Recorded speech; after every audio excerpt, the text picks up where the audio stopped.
Okay. Fear impacts your thinking because it impacts you physiologically, okay? Research shows us now that ongoing fear, will weaken your immune system. It can cause cardiovascular damage. It can create gastrointestinal problems such as ulcers. It can create irritable bowel syndrome. It decreases fertility in women. It can lead to accelerated aging and premature death. So that's some of the effects that fear has on you physiologically. And of course, none of these things are good. So sometimes what happens is you have to realize fear is going to impact my blood pressure. It's my immune system. It's going to affect my heart. I can get an ulcer. It can.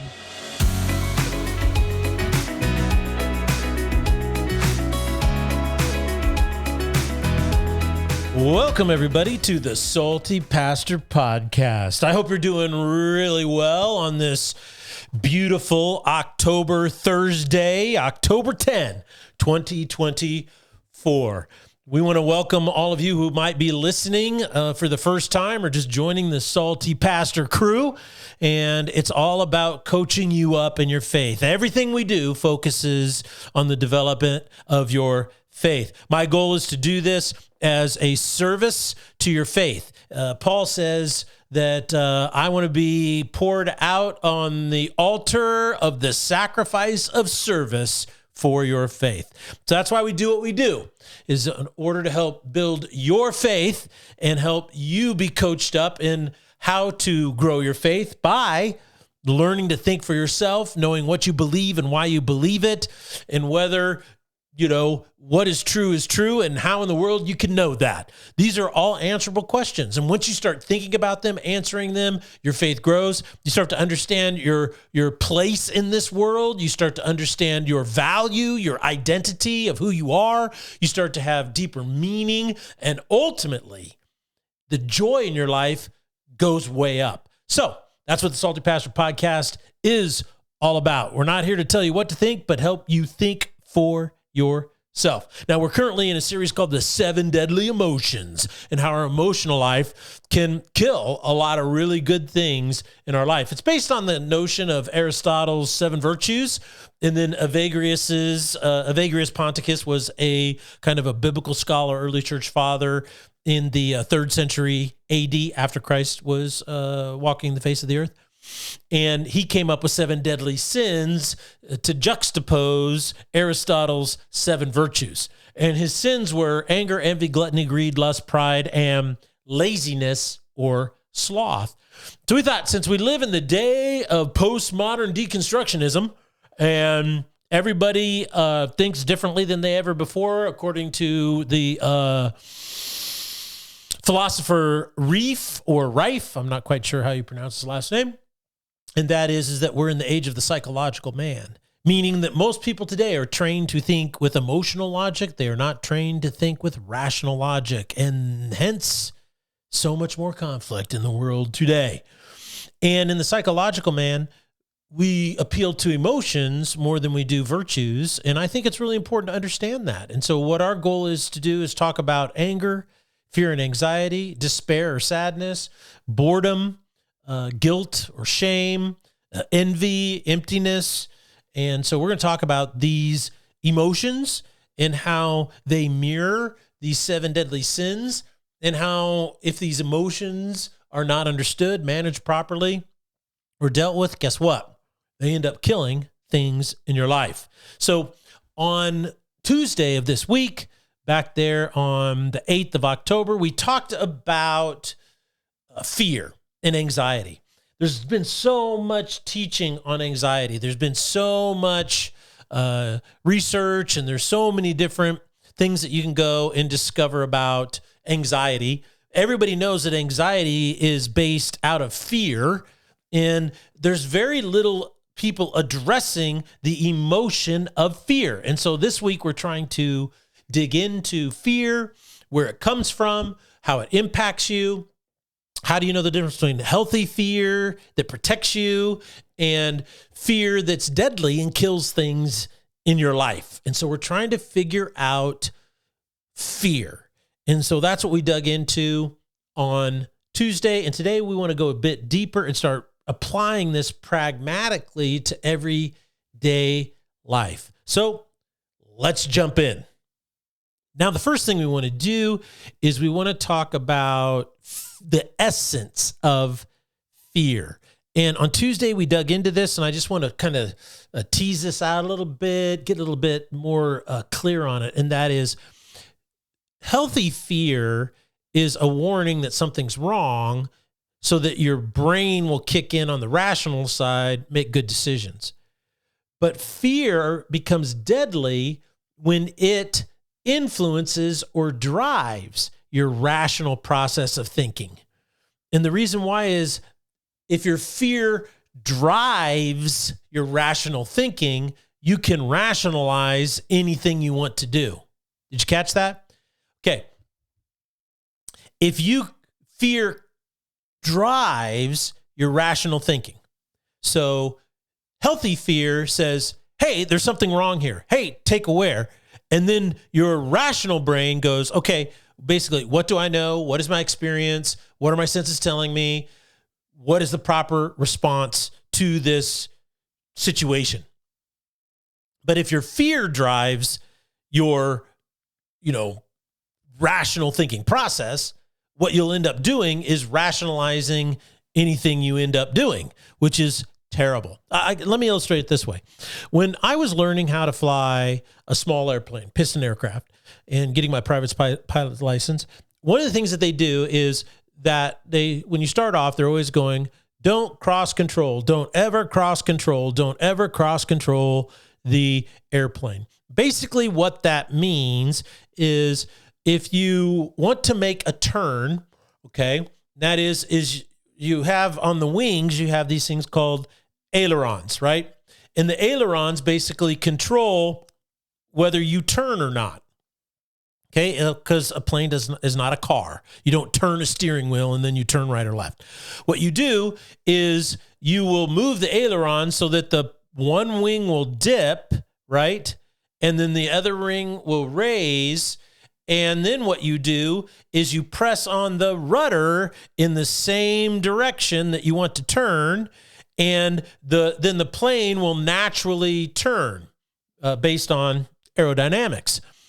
So what happens is, what if you want to go to your left, and so you dip your left wing down, and you're supposed to push on the left rudder, and what that does is the plane then is balanced, right? And there's this little thing, it's called the ball, and what the little ball does is it tells you whether you're slipping or you're making a aerodynamically sound turn to the left, okay?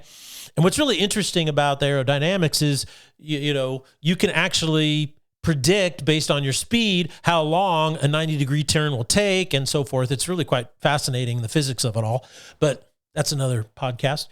And so what happens is, what if you dip your left wing and you start to turn to the left and then you press on the right rudder? The plane then gets out of whack in a really bad way really fast. That's called cross-controlled, right? You dip your left wing so that you turn to the left, but then you press on the right rudder. Now, when you start off, you're going to do this a few times, and then your CFI, your instructor, yells at you, don't ever cross-control the plane. Don't ever do that. Don't ever do that. And so it's drilled into your head, never cross-control. And what's really fascinating, though, is as you progress in your training, you get towards the end, and what they do in your private license process is they teach you how to do a thing called a slip, okay? Now, let's say you want to land the airplane on the runway, and you're coming in and you realize, I am way too high. Well, your first inclination is, I'm just going to push the nose down, right, and get lower. Well, whenever you put your nose down in an airplane, guess what happens? You accelerate very quickly. And if you're going to land, the thing you are trying to do is control your airspeed. So what they've found is there's a unique way to position the plane, which allows you to lose a lot of altitude without accelerating. And that's generally called a slip, okay? And you know how you get into a slip? You cross control your airplane. So now you have to do the exact opposite of what you've been drilled into your head. And it's just so weird. And that is what happens is you dip your left wing, and the plane will turn, and then you press on your right rudder really, really hard, and the plane will drop altitude without accelerating. It's really what it does is it basically puts the plane in an aerodynamic drag. In other words, there's a lot of drag that you're creating, so you can't accelerate while you're losing altitude. So why am I telling you all of this? Well, the reason why I'm telling you this is because if you're coming in and you're too high and you need to get low, you're like, oh, I'm too high. So your fear immediately gives you a warning. You're too high. You need to fix it. But if your fear is driving your rational thinking, the very last thing you're going to do is put yourself into a slip. Because you're going to be doing something that is 100% unnatural, something that goes against your training. So if your fear is driving your rational thinking process, you'll try to fix your problem in the wrong way. And then in flight parlance, this means you have a cascading bad decision event. One bad decision leads to another, to another, to another. Each decision in and of itself is not tragic, but when you put all those bad decisions together, it ends up with tragic results.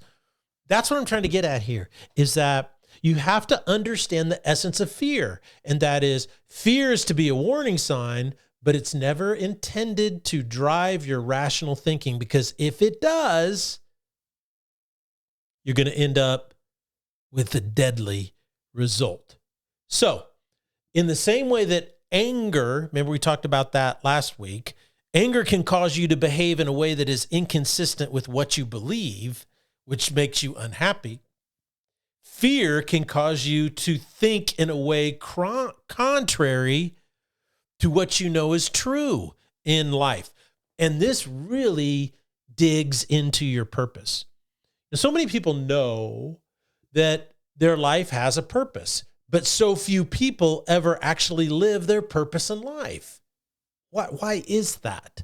So many people want to believe that God has a purpose for their life, but so few people actually live as if their life is filled with purpose. And to me, that's kind of sad. And I think the main thing that short circuits your capacity to live and experience your purpose in life is fear.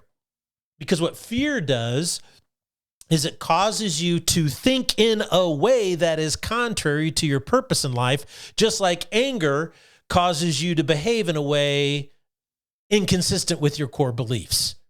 Did you catch that?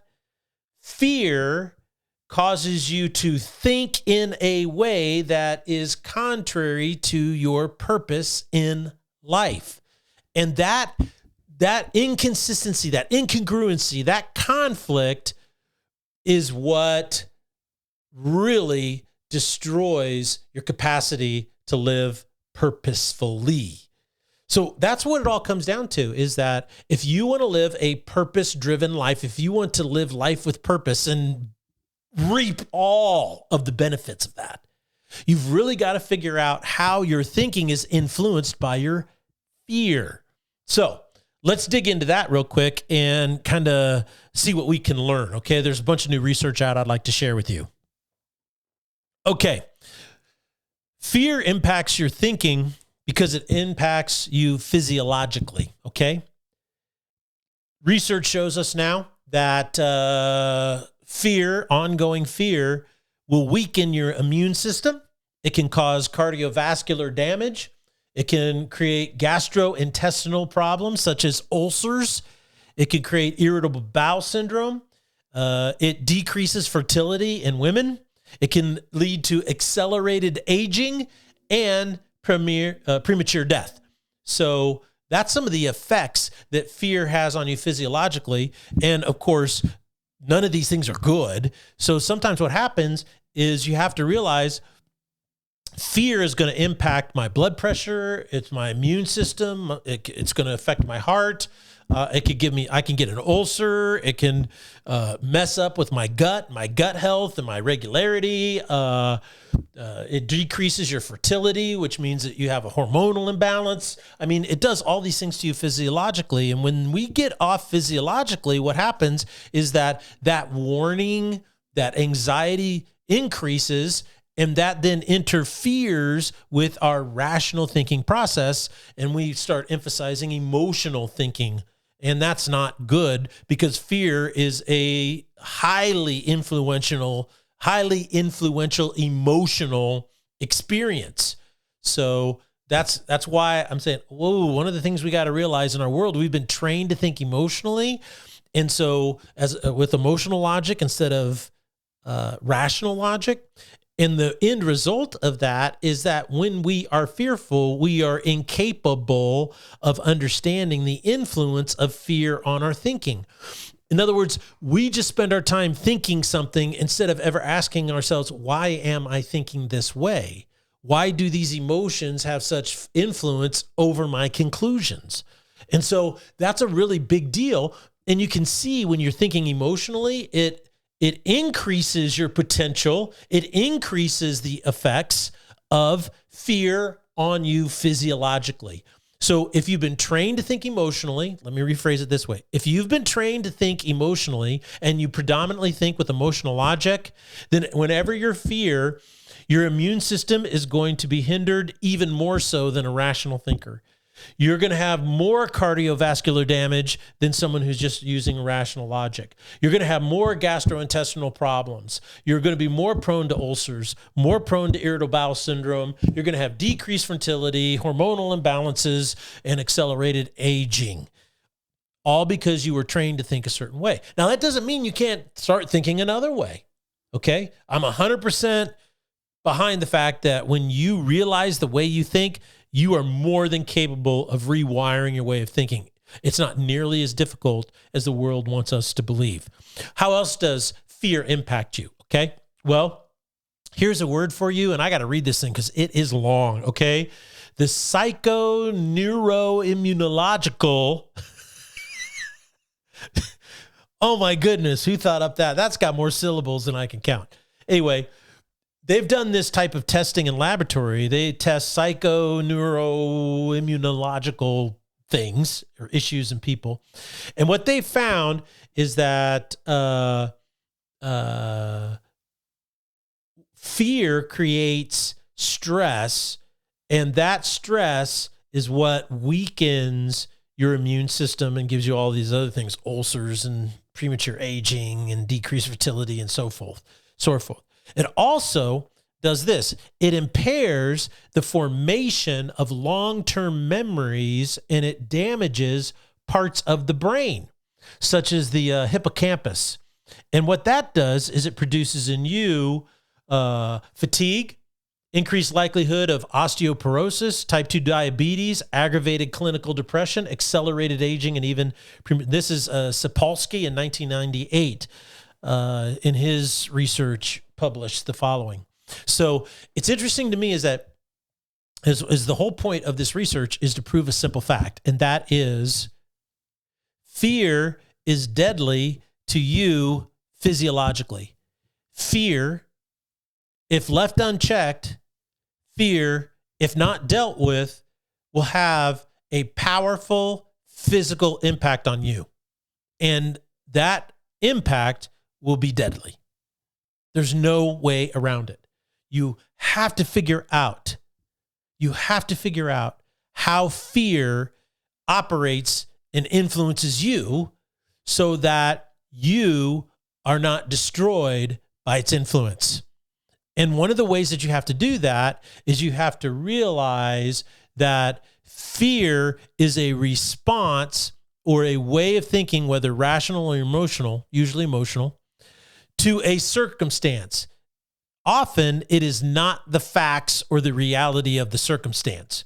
the Roman philosopher Epictetus, 2,000 years ago, said the following: men are disturbed not by things, but by the view which they take of them.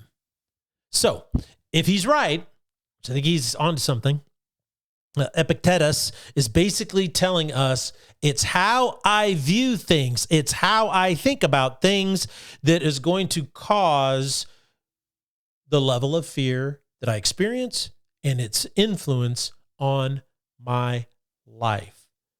So let's dig into some research from the National Institutes of Health about fear. Now, what's the most interesting thing about the research from the NIH is that fear exists in the part of your mind where the majority of your rational thinking takes place. And they've narrowed it down to the part of the brain where you actually evaluate risk. I don't know if you knew this or not, but they've been able to locate in a portion of your brain where you evaluate risk versus reward, cost versus benefit. And so what's happening is they've been able to realize is that fear tends to exist in that part of your brain. So what does that mean? Well, there's a couple implications here that are very important. Number one, you see fear as an emotion is designed to influence your rational thinking process. So number one is you have to admit the fact that fear always will have an influence as an emotion on my rational critical thinking skills. Okay. Number two, the implication is is that I am going to develop an intuitive rational process, as well as a factual-based or rational process. What in the world does that mean, Pastor? Well, this is what it means. And that is that oftentimes what we'll do is we'll look at facts of a situation. You know the old adage is that, if you got a big decision and you don't know if it's a good one or not, or there's a situation, you write it, whatever the issue is, at the top of a page, and you draw a line down the middle vertically. And then on one side, you write pros, and on the other side, you write cons. Well, that's a rational process to say, okay, this is what's good, this is what's bad, this is what pro, this is a con. And you kind of go through that. So that is happening in that part of the brain that is conscious. But also subconsciously, you have an intuitive reaction to fear as well. And this intuitive, it can be considered a rational process. And what it is it's based on history of these types of situations before. Guess what? I intuitively need to do such and such. And that can be changed. And that can be influenced dramatically. And that's really the point of this, how you deal with your fear, is if you understand that you're being influenced by fear emotionally, then you're going to have an intuitive response. You can then start to program your intuitive response. I was flying with an old buddy, and he bought this old Cub. It's a beautiful Cub. And it's an old tail dragger, and it's designed for backcountry flying, meaning it's like a STOL, which stands for short takeoff and landing. And it's just a great plane. And so it's so thin, though, you have to sit behind each other. And what's interesting about it is we were coming into land, and he was running me through the pattern, just showing me how fun it is to fly. And it is a ton of fun. We're coming around the pattern. He's flying this really tight pattern, meaning he's really close to the runway.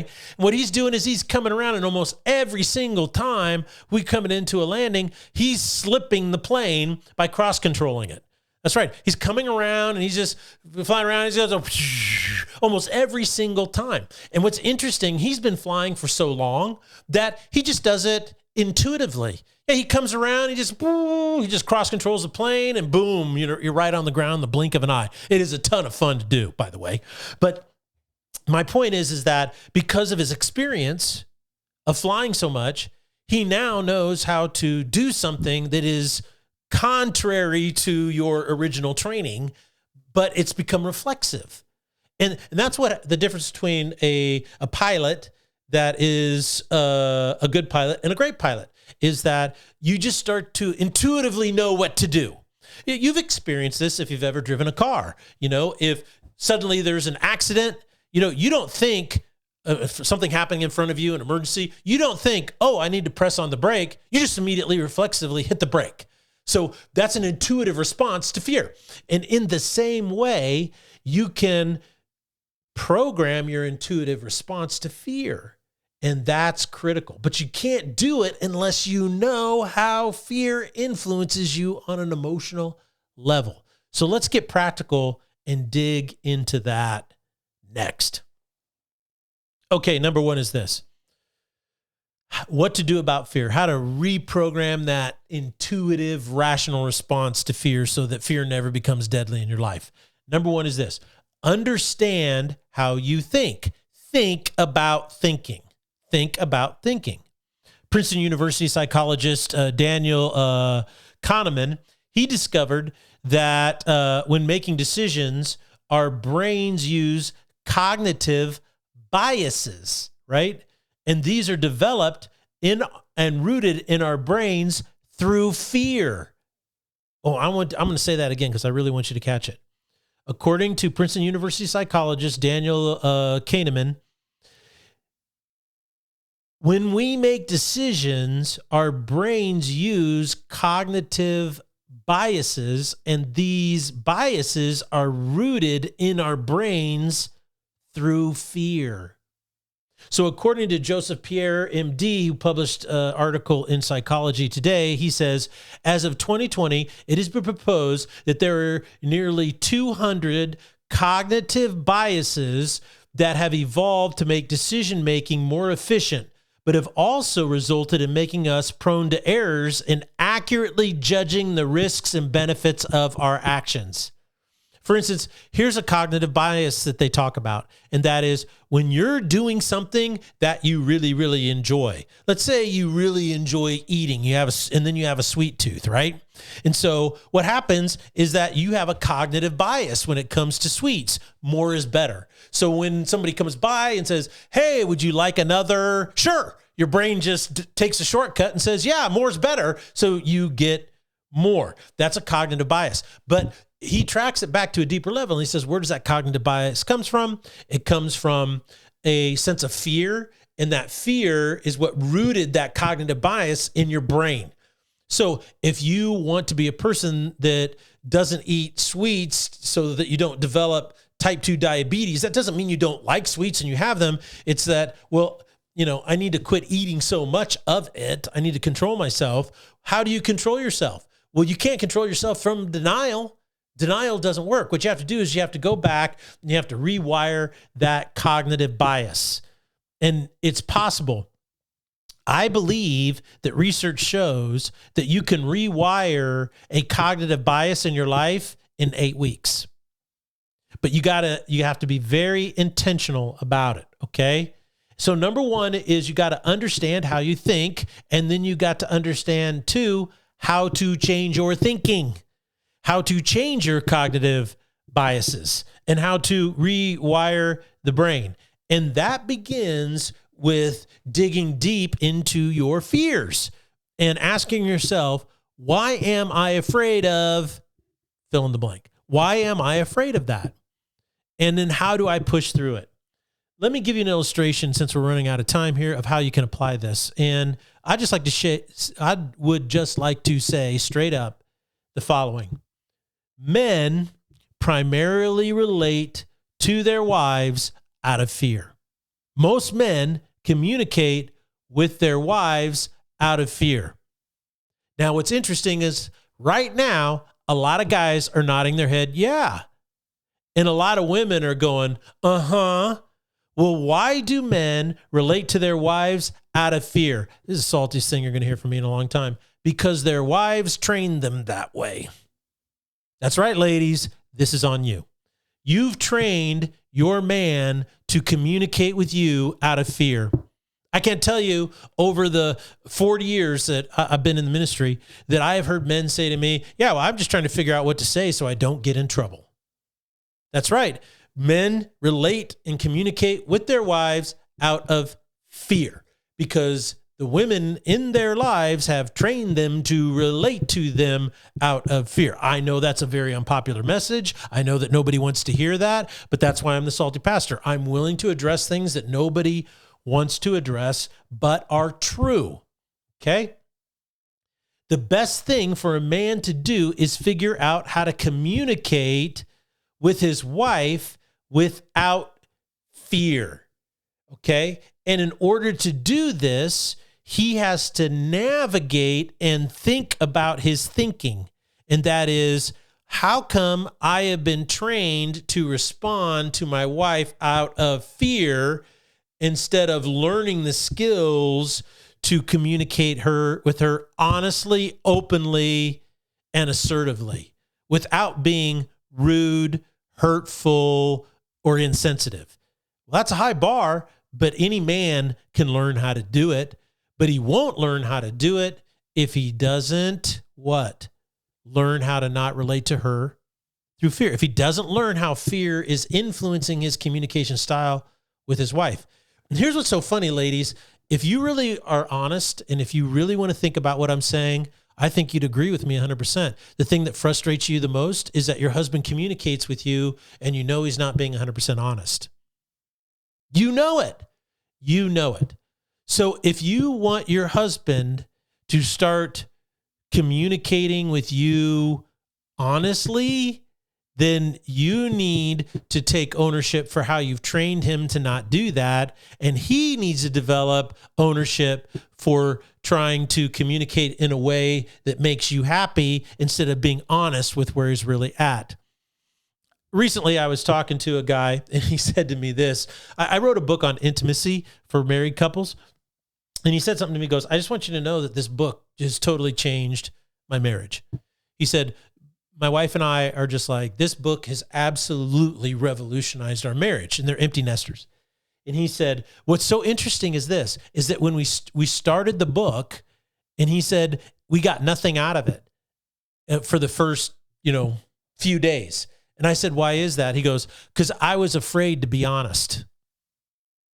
He said, then we came back and we started over again.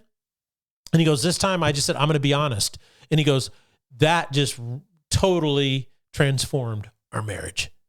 You see, guys, the power to experience a more incredible life, a more joy, just more happiness, more love, more purpose, more meaning, more peace comes when you're no longer afraid. Don't let fear kill that which is best. Use it to warn you when you need to be warned, but don't ever let it infect your critical, rational thinking skills. I hope this podcast has helped you. The Salty Pastor, go to our website, please. Click on that donate button and support this ministry. We need every single listener to be a part because it's a total stand on its own ministry right now, and it needs you. Number 2, go to the YouTube channel, like and subscribe. That's a really big deal, and it really helps the ministry grow as well. Remember, always think for yourself.